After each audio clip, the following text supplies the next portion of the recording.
Samantala, ilang buwan tayong pinakikilig at pinapaiyak ng hit afternoon series na Healing Hearts. Sa pagtatapos sa serye, ano na nga ba ang mga pasabog na dapat nating abangan? At para kwentuhan tayo dyan, mga kasama natin si Sir Jay at si Lisa, sina Joyce Ching at Christopher Martin. Ayan. Good morning, Welcome. guys. Good morning, good morning, good morning po, good morning.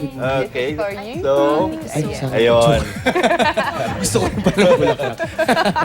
Ayan, patapos na, no, ang Healing Healing Hearts. Hearts, At yes. syempre,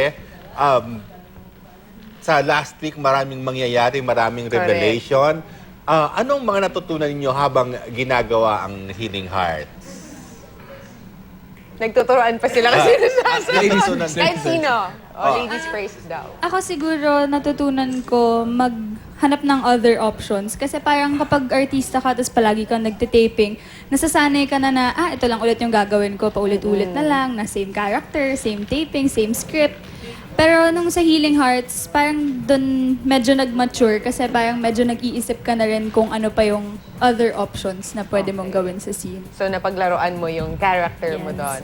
Ako naman, acting-wise din. Kasi ang gagaling din ng mga kasama ko, lalo na si Joyce. Kumbaga, hugutan kasi hindi siya, kumbaga, pagalingan. Kumbaga, in some nga, kumbaga, sinasabi ni Direk Gina sa amin before.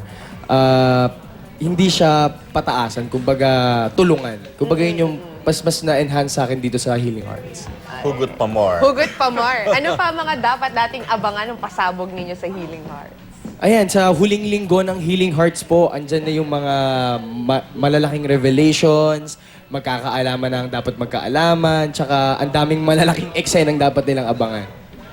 Maraming aksyon at maraming sakitan na mangyayari. Mga totoong sakitan na mangyayari. Pisikalan. So, in short, puro iyakan pa rin to. Mabibigat pa rin ang mga eksena ninyo, ha? Opo. Hanggang dulo nga. Hanggang sa labas ba,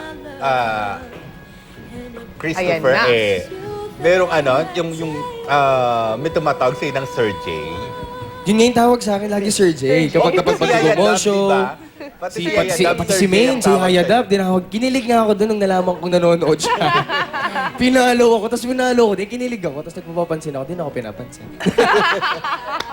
Alright. So guys, imbitahan nyo na ating mga kapuso sa nalalapit na pagtatapos ng Healing Hearts. Ayun po mga kapuso, last week na po ng Healing Hearts. Next week, sana po ay tutukan ninyo at subaybayan po ninyo.